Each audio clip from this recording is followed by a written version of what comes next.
Welcome also to those who are watching us live in the online platform. You have the opportunity to participate with your questions in comment box, so please do use that opportunity. Next to me standing is David Lund from Public Safety Communications Europe Forum in 5G Secretary Forum. So from forum to speak about the EU's critical communication systems. If you have some questions, note them down. We'll have a Q&A session after David's keynote. So the floor is yours.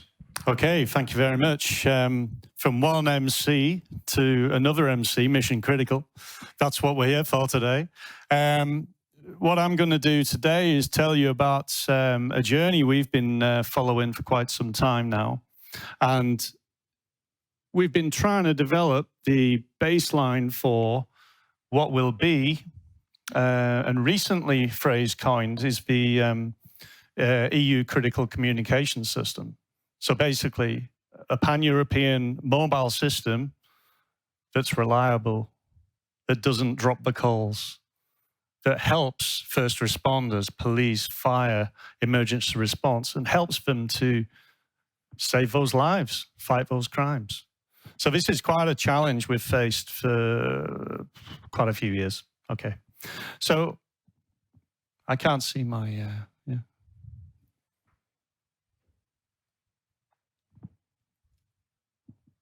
Yeah, okay, I can just about see it. I can't see it here. So the goal is, we're talking here about the title of this is the Broadway to Broadeu net, and the realization of this EU critical communication system, Euccs. And we've been going about this for about 8 years now, starting from the baseline research, working through the different steps of technical readiness, maturing the technology. Technology's broken there, I can see. And, brilliant, thank you.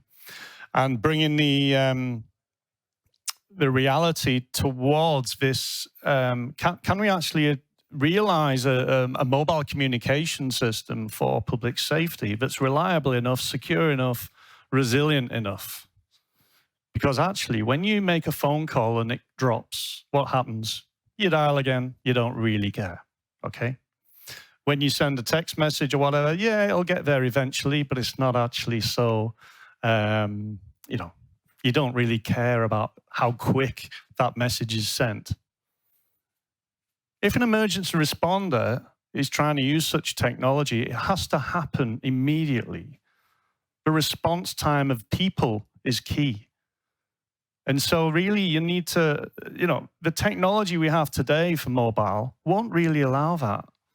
And so we've been exploring over the years, how do we make those systems more reliable, more secure, more resilient? The picture on the screen targets it. I mean, we were tasked by the European Commission to put together this pan-European interoperable mobile communication system, which means absolutely nothing to the responder community.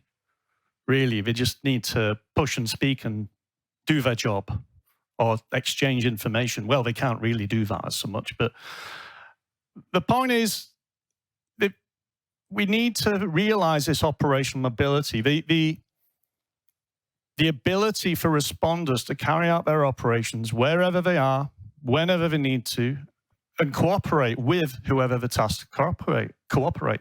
Because bad things don't respect borders. Disasters happen anywhere. Crime, well, they use clever devices like this, like we do. But the responders, the police, don't use these. They use push-to-talk voice, and that's about it.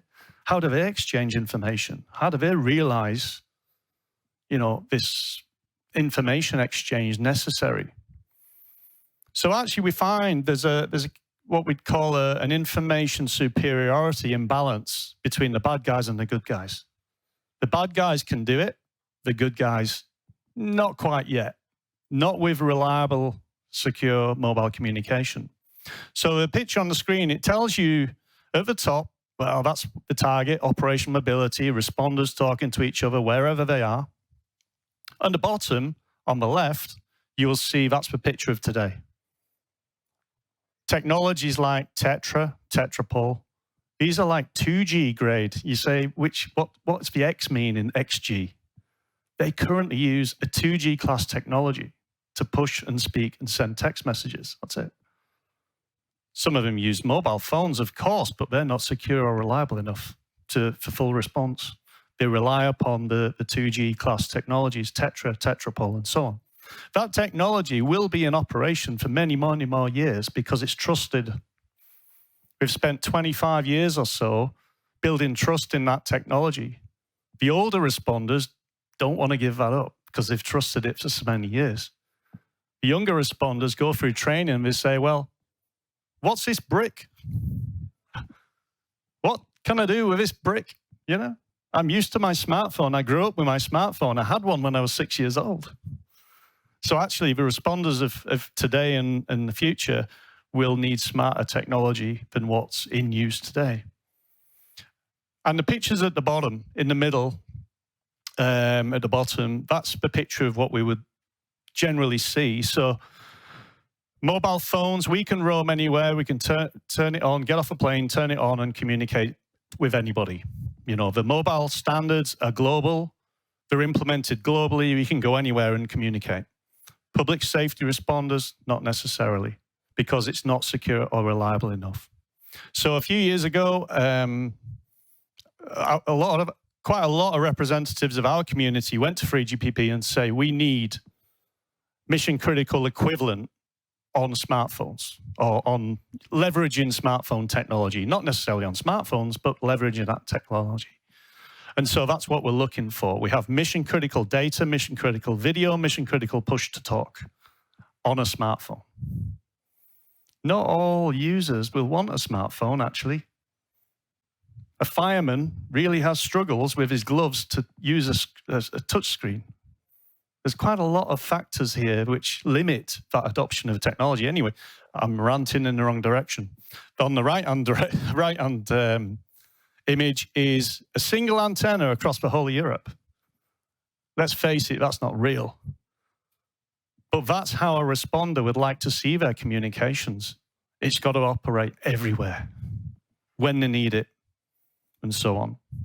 So what do we mean by mission critical? Because our mobile phones are not mission critical. What does mission critical actually mean? Mission critical factor of a system, any factor that's essential for business operation of an organization. And in this case, the mission critical factors are saving lives, fighting crime, and so on. So those essential systems, in that definition there, I'm going to skip quite quickly through this, but in that definition there, essential systems and business operations of responders, the components, the processes, the equipment, the personnel, training and so on, processes, procedures, software, it all needs to come together. It all needs to come together to allow them to respond effectively. They don't care how the technology works. They don't care what G it is. It's just got to work. Just got to work. So this is our journey. So broad map. So there's early research. So a lot of the Horizon programs carried out early research on next generation technologies for public safety. Back then, 4G was quite new. We were only just rolling it out. We were using 3G. 4G was coming into our phones as we were working in Broadmap. So Broadmap did a study around 270 public safety organizations across 18 countries in 2 months. What are the needs? Operational needs. What are the user requirements for this?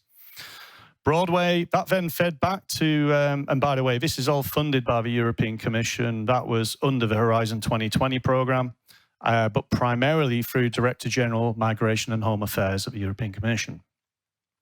So Broadmap fed back to the Broadway, fed back to the DG Home, and then they called for a new program, pre-commercial procurement. So what we did there is that the Commission put the topics in our hands. So basically, usually the commission define a work program, call for proposals, and so on.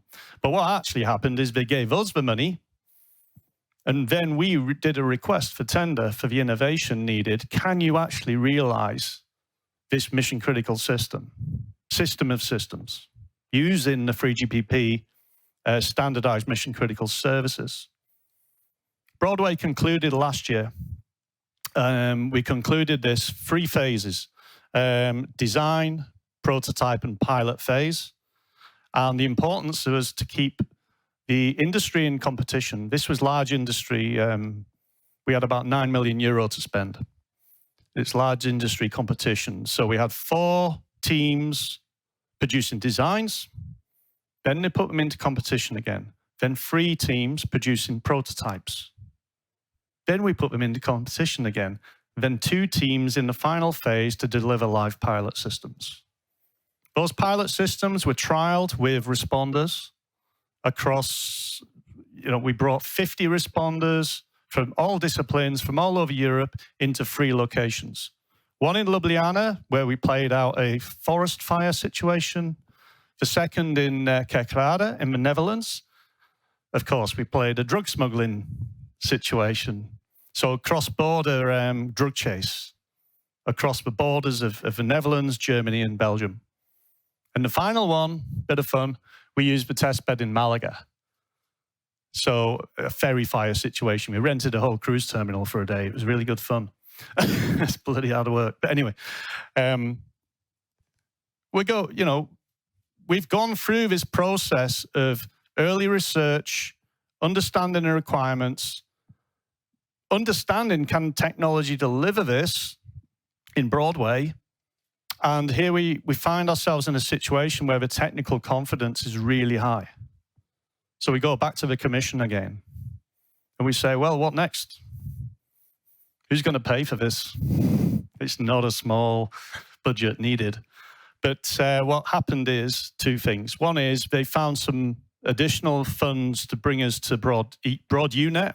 We called it BroadNet, but trademarks didn't allow it. Broadeu. So we now begin this next phase, I would say, in September this year.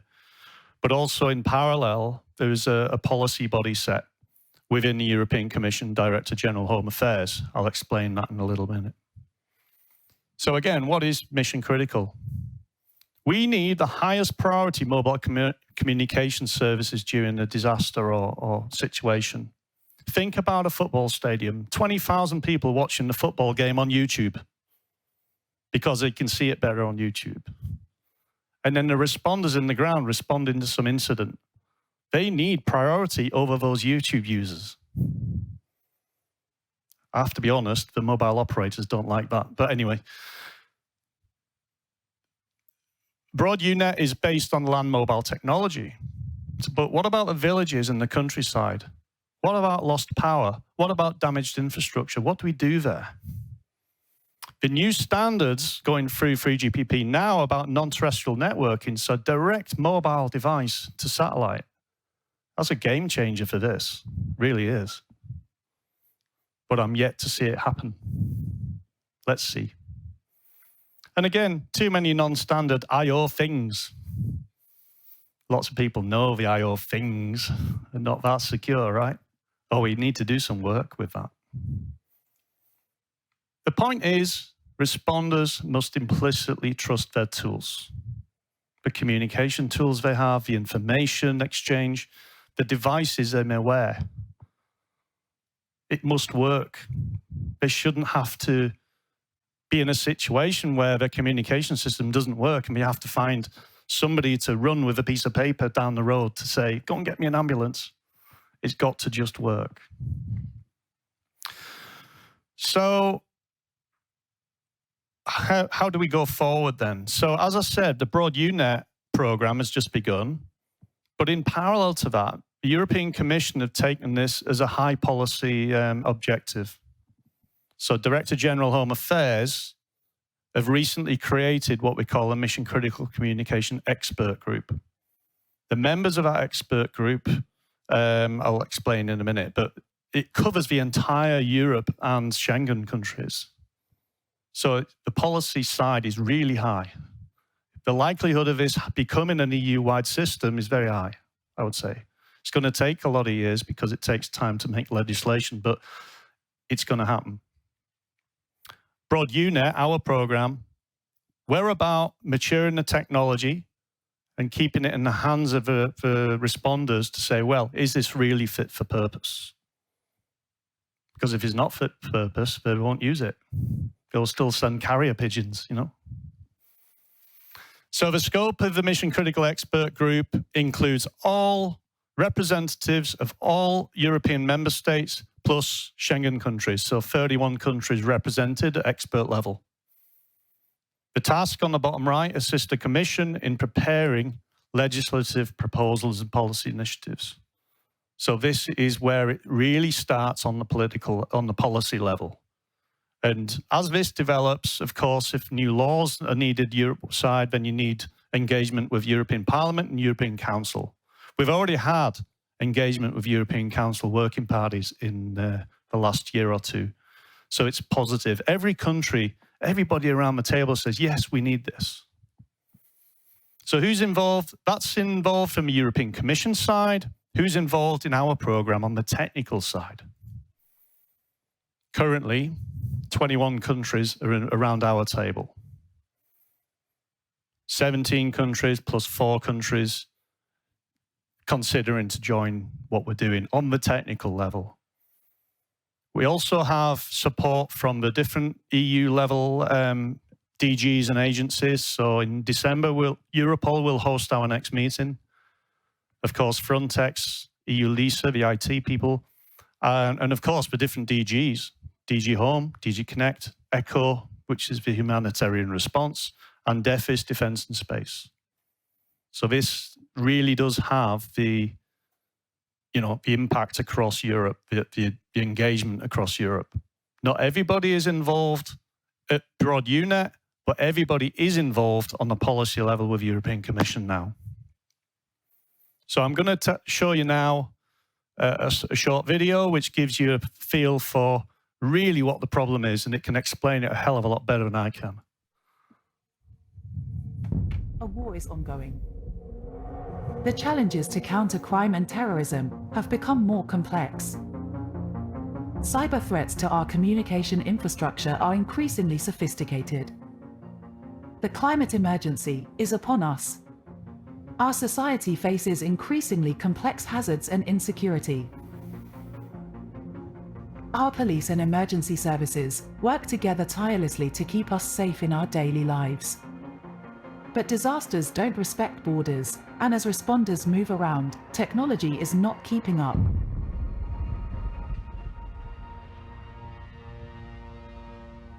Their missions are critical. They need mission-critical mobile communication. Responders need better technology that is fit for purpose, works anywhere, is secure, reliable, resilient to cyber threat, and trustworthy. Technical and legal boundaries should not be limitations when cross-border and pan-European cooperation can keep society safer. European Commission services and experts from EU member states are leading the way to establish the European Union Critical Communication System, also known as Euccs. This EU-wide mobile communication system will make operational mobility possible. Responders will be able to carry out their operations wherever they are, whenever they need to, and cooperate with whoever they should. Project Broadway set the stage. It provided the confidence that the standards and technology have the potential to realize this European capability. Broadeu will provide the support needed to prepare the technology and operational procedures for use of this new mission-critical mobile communication capability. Broadeu will involve experts from most European Union member states and Schengen countries to develop interconnected national testbeds to further explore and de-risk the technologies that will make this capability possible. Active responders will use Broadeu to trial existing new operational procedures for pan-European collaboration. Responders will consider new ways of working when they are tasked to respond internationally. As Broadeu will trial mission-critical mobile technology and procedures, it will also consider what policy might be needed.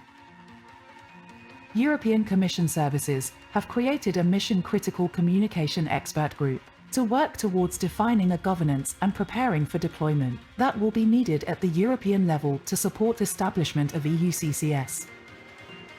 Experts from all European Union member states and Schengen countries are involved.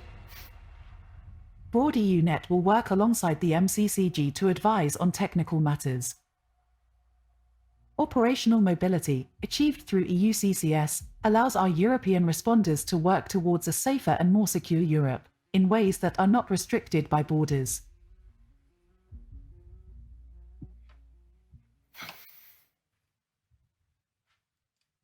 Okay, so you can see the challenge we have. We've made some good steps in the recent years, and the European Commission are taking it forward. This will become a real system. We're pretty sure of that.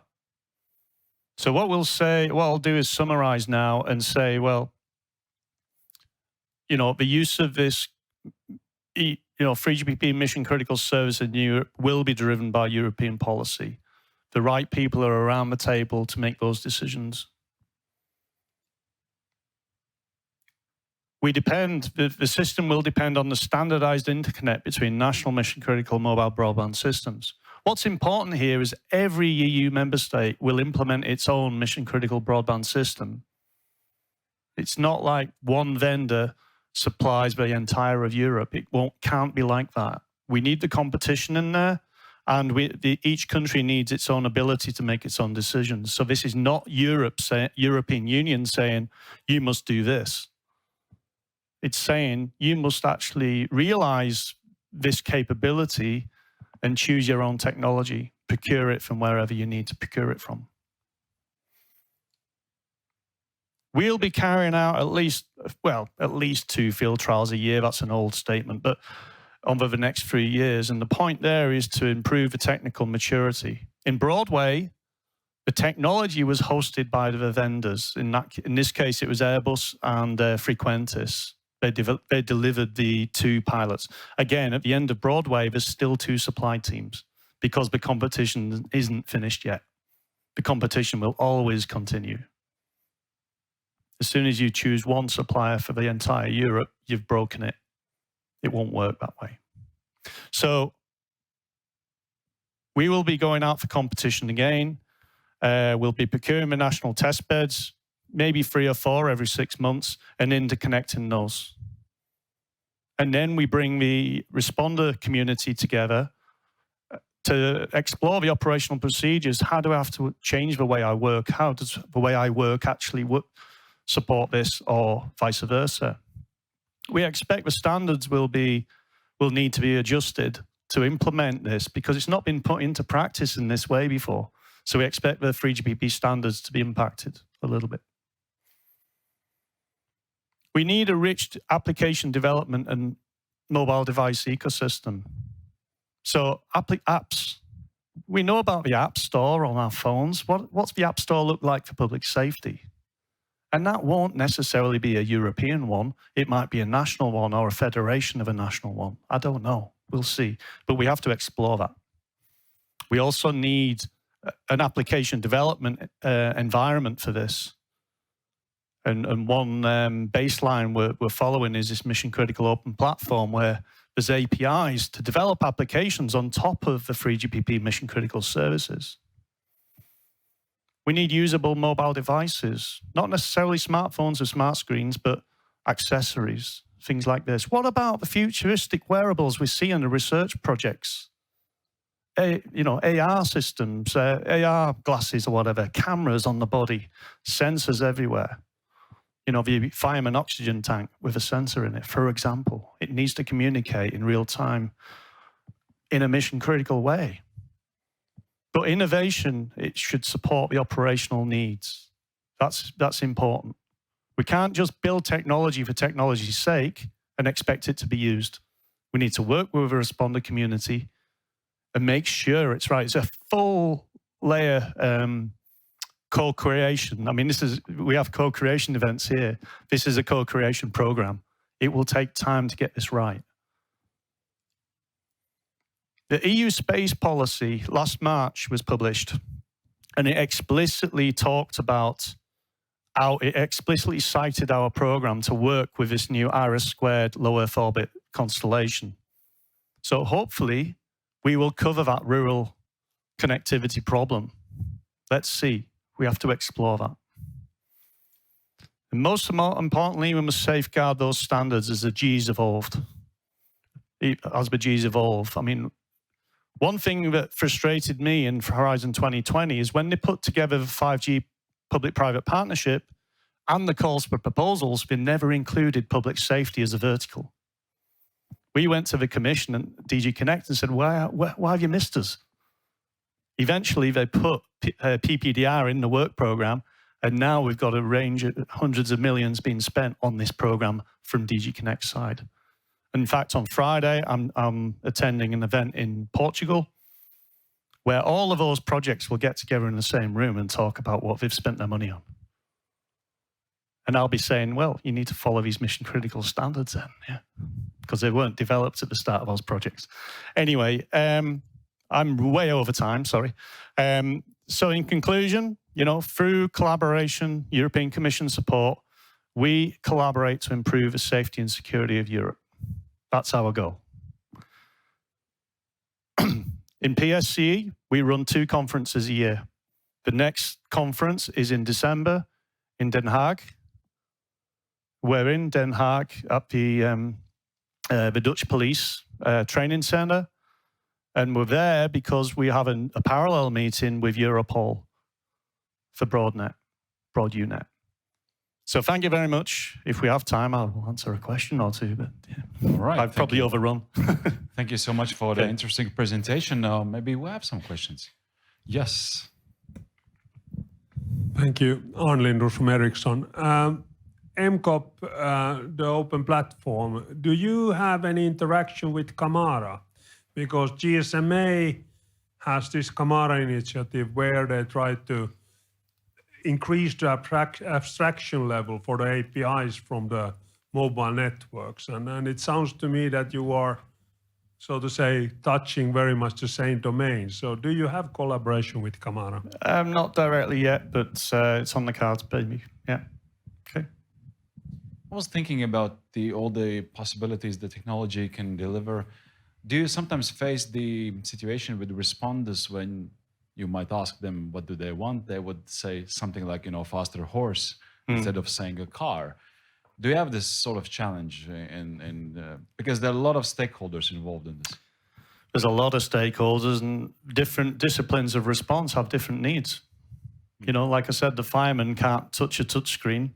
But can it be so that they say, I'm going to never use the touchscreen, and this is like, I need just faster horse. Yeah. Give me something, a brick, but just a bit lighter. Yeah. So they absolutely. can't go beyond that in their imagination. Yeah, I mean, at the start, it was a case of, I trust my technology, I don't want to change. Yeah. That's exactly right. But as soon as they see it and they get their hands on it and they think, oh, I can do this with it, or I can do that with it. Again, it's a co-creation process. You can't say, here's some technology, go use it. They will say no. All right.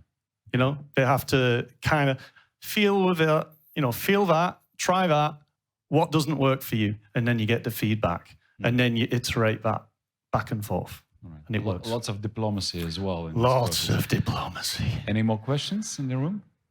My last question is, you mentioned some countries in some like candidates, including Latvia, my country. What's the story behind this? Why so?